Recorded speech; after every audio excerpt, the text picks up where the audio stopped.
is AINtv. We're sitting on board Embraer's Legacy 600 jet. I'm here with Claudio Camillier, who's the Vice President with the Brazilian company.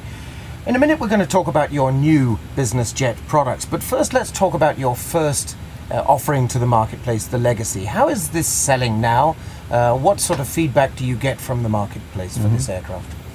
The Legacy is currently selling very well. Last year, Gama just released their figures for last year deliveries. We delivered a total of 36 airplanes. This was our record year in terms of deliveries. We were very happy with the result.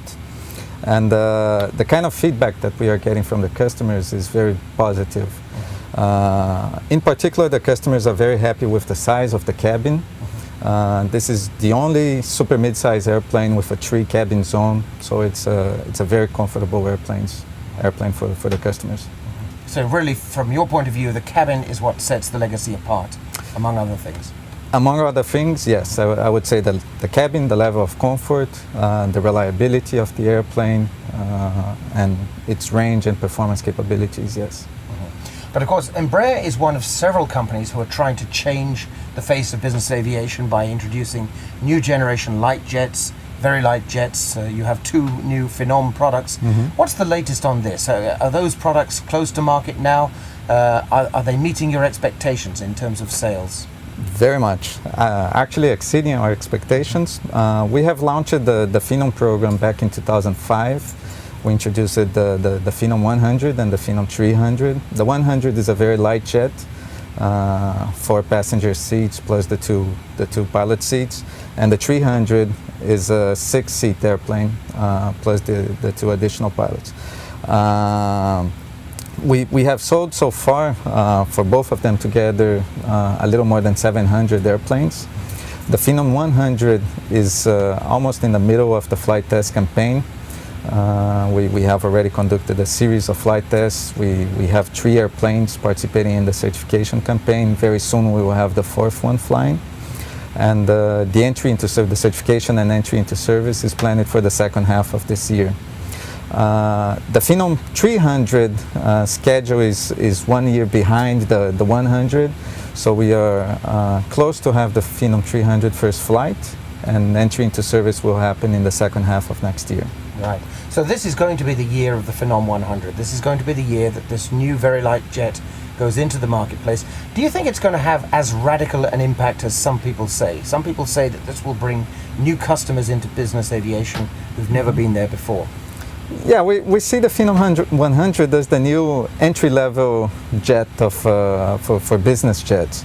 So our customer base, we have different types of customers. So there are those customers that are transitioning from turboprop airplanes, customers that already have business jets and they are just swapping the airplane to a Phenom, and what we call new business models. So there are these air taxi companies like JetBird in Europe that plan to start new types of services with the Phenom 100. So it is a marketplace where we will see new types of customers entering into the business jet arena. And is it your hope that a customer who starts business flying in a Phenom 100 could one day be sitting where we are in the Legacy 600? Or even in the Lineage 1000, which is our largest airplane, which also will be certified and entry into service this year. Well, thanks for mentioning the Lineage. So the latest on that is that is also on time to enter service this coming year. It is, yes. The very first airplane is currently in the United States at Pat's Crane during the completion of the cabin. And later this year we expect to deliver it for our first customer. That's excellent. Now, where is the Lineage going to be positioned in the marketplace? Because that's a very, very big aircraft. It would seem to start moving towards the Airbus corporate jetliner and the Boeing business jet, but on the other hand, it could also attract people moving up from Gulfstream 550s, for example. Where do you see that aircraft? That's true. That's true. The Lineage is classified in the ultra-large cabin category. So I would say that its direct competitors are the Airbus ACJs and the Boeing BBJs. The closest one is the Airbus A318 Elite.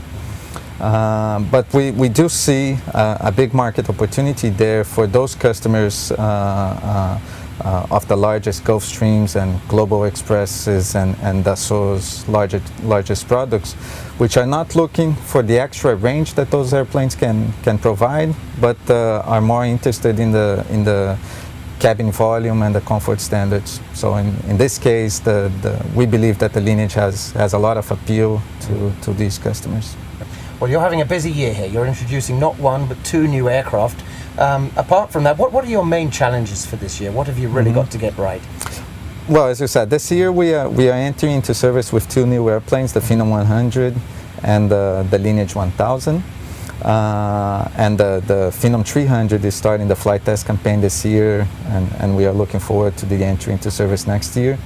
On top of that, you may probably have heard that in the last NBAA in September, we introduced the concept of two new jets, one in the mid-size cabin category and one in the mid-light cabin category.